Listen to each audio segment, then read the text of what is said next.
country and Western musician ever. How did that get into you to become a country and Western musician? Well, I've always found that a handicap.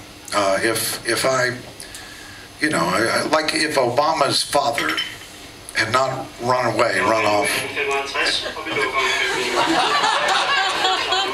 when Obama was 2 years old, if his dad had stayed home and taken care of him and all that, he would never have been president. It's a little thing like, any of you familiar with Tom T. Hall, the country singer, the songwriter, who wrote Old Dogs, Children, and Watermelon Wine? I love all of his songs and both of his melodies. But Tom T. wrote a song called The Year That Clayton Delaney Died. Yeah. And that's, a lot of us have a Clayton Delaney in our lives. Somebody, I don't know who mine is. I like to think that I come from somewhere like Buddy Holly did. Buddy Holly had no influences. He lived in Lubbock. I mean, there was no music to, no touring bands came through there, nothing. Thousands of aching miles of emptiness, Texas. And he came up with a very original sound. That's not accidental. That's the Buddy Holly effect. I mean, so if you follow the internet too closely, if you YouTube everything in the world, and if you see 700 bands play every week, you're not going to be very original. You're going to be derivative, as bands and music are today. That's a point. That's a point. As a musician, I see you very much as a satirist, as in the tradition of Mark Twain and that kind of people. Is that something you can identify with?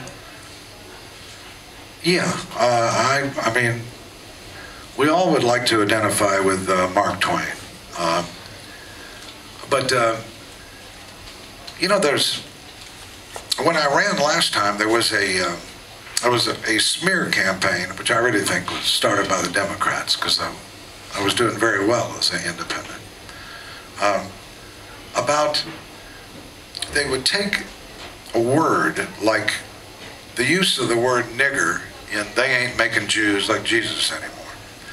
If you think that's a sign of a racist, you're not listening to the song, just like the politicians aren't listening to you. And I think that this really bothered me at the time, and I started this whole thing, saying, listen, I'm the only guy that's running for governor that ever was part of the civil rights movement. I mean, I marched, I picketed segregated places, I tried to integrate these institutions, and the song is a satirical song that holds up a mirror against racism and bigotry. And it's about a guy confronting a bigot in a bar. And this goes back to Lenny Bruce. If you take a word and you hide it and say, don't use this word, nobody please use it in Denmark, that empowers the word. And if you bring it out into the sunshine, it evaporates, it goes away. That's the whole point. But in politics, it doesn't work. I mean, you can't, I was off message, I was defensive. Because, I was in the Peace Corps. I'm not a racist. Here I am defending myself whether I'm a racist. Well, Mark Twain has the word nigger 200 times in Huck Finn. And there's a woman, and I don't know if she's still alive, but she was an elderly, she was an American scholar, a black woman, named Jocelyn Chadwick, who spent much of her time in her latter life defending Huckleberry Finn to school boards and libraries that were banning the book. And interestingly enough, she said the attacks came from the left and the right. Both wanted this book banned. And she said it's not the language in the book that's important. It is that he took this slave, this black man, Jim, and he made him a man of integrity and humanity in a world of hypocrites and scoundrels.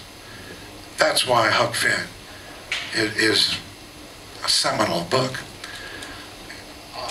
Anyway, I don't know what started all this shit. What did you say? I just asked if you could identify with the tradition from Mark Twain. Oh, yeah, you obviously can. And also you're being quite misunderstood, as he is being past his death I mean, get your buns in the oven and your, what is it called, the song? Yeah, biscuits in the oven and your buns in bed was also misunderstood by some feminists. Well, that was our first rude awakening in 1973. Many of you were jumping rope in the schoolyard then. And of course, I was selling dope in the schoolyard. But we played, the Texas Jew Boys played the University of Buffalo in New York. And halfway through the set, we're doing this woman's liberation tune. Get your biscuits in the oven and your buns in the bed. And we're attacked by what I would characterize as a group of cranked up lesbians who attacked the stage. And they began wrecking the equipment and fighting with the Texas Jew Boys, and they were winning, okay? So the police were called and they escorted us off campus. And later that year I received the Male Chauvinist Pig of the Year Award for 1973 from the National Organization for Women, an award that I'm still very proud of. Okay, I was going to ask you how you feel about it, but you wear it with you. It's a centerpiece in your collection of awards, I guess. Yes, I think that's the. No, I've gotten a few other awards, but I'm going to start doing what Waylon Jennings did, which is reject all awards. So whatever they've got,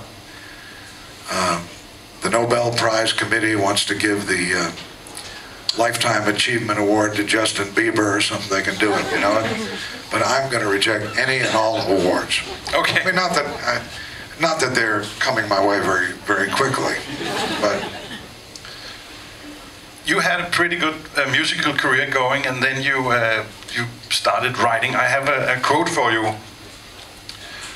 It was New Year's Eve in the year of 1828. I sat all by myself in my tiny room and looked out upon the snow-covered roofs of the neighboring houses when the evil spirit of Satan possessed me and begot in me the sinful thought that I should become a writer. It's a quote from Hans Christian Andersen in one of the first pieces of gonzo journalism ever written. It's called A Journey by Foot from Holmen's Canal to the Eastern Point of Amager, and it's from 1889. But I mean, when did the Beelzebub present his ugly face to you and possess you to become a writer?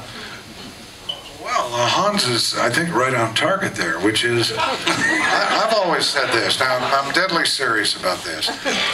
You have to fight happiness if you want to be an artist. My definition of an artist is anyone who's ahead of his time and behind on his rent. That's an artist. But if you want to be a great artist, you've got to be miserable. There's no question about this. Whether you're Charles Bukowski or whether you're Edgar Allan Poe or whether you're Willie Nelson, your greatest work will be done when you're miserable. And so you got to fight happiness at every turn. And that's what I try to do. And success is not good. Too much success in your own lifetime is the kiss of death for immortality. And it helps, you know, you want to be, even starting as a young kid. I have always said that a happy childhood is the worst possible preparation for life.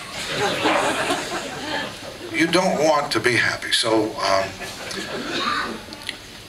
and you know, I've talked just as relates to country music, no good country songs have been written in 20 or 30 years. I mean, nothing that's really remarkable. All of it was written in the 50s, 60s, and early 70s. And Willie got out of Dodge in about 1971. He left Nashville for Texas. But before he left, I mean, there was guys like Christopherson, Merle Haggard, Roger Miller, guys writing great stuff. All of them were broke. They didn't have a job. Willie had a wife and 3 kids living in a trailer park, very squalid conditions in Nashville. He had one friend in town who was the craziest person in Nashville, Roger Miller. And Roger was the only guy who would visit him there at the trailer park, because it's a very bad area of Nashville. It's funny you mentioned Roger Miller, because I always sort of, I think of him when I listen to you. Has he been an influence to you? Yeah, I think Roger Miller is a big influence. First of all, if you write funny stuff, it's almost impossible. It's like Billy Joe Shaver says, I mean, I think I'm a serious soul nobody takes seriously, and that's probably my own fault. And then in politics, your enemies will say, do you want a clown in the governor's mansion? Do you want a comedian? But how come that if you're funny, then you cannot be a great artist in the in the view of the great audience? I mean, one of your countrymen, a writer called Tom Robbins, of whom I'm a very big fan, is seen as a joker only, and I think he's a phenomenal philosopher and a fantastic writer. He is to renown. Now, I was pen pals with Tom for a while because we met only once in this green room, ready to do some kind of TV show, and he and I hit it off really well, and Desmond Tutu was in the room with us. He's about 1 foot tall, and he's surrounded by people who are taking pictures and talking to him, and very arrogant, I guess is the word I'm looking for. He didn't have much time for me and Tom Robbins, We're talking about Tom Robbins, right? Yeah. And Tom, I mean, I don't know him well. As I'm saying, I've talked to him on the phone a few times since, and we were pen pals for a while, but he understands women. He's a man who is not a homosexual, who understands women. I, on the other hand, am a very aggressive homosexual. And I need to warn you. No, I'm kidding. If I am gay, I don't know if I am or not, but I am not yet. I've got to the battlefield too late if I am. But one of these days I may come out of the closet on a bulldozer if I am gay. I supported gay marriage in Texas back when it meant something. Today, any idiot can support gay marriage. It's meaningless. And in fact, this is kind of an important point. I supported prayer in school and gay marriage at the same time. And I said, what's wrong with a kid believing in something? Have prayer in school. And then about gay marriage, I said they have every right to be just as miserable as the rest of us. And the very fact that I supported those two views and no other politician in the entire country supported both of those things just shows you these people are not walking their own road. They're being told by the party what to think. I mean, nobody supports it. It shows that I think for myself, at least. I may be an idiot, but I think for myself. But don't you think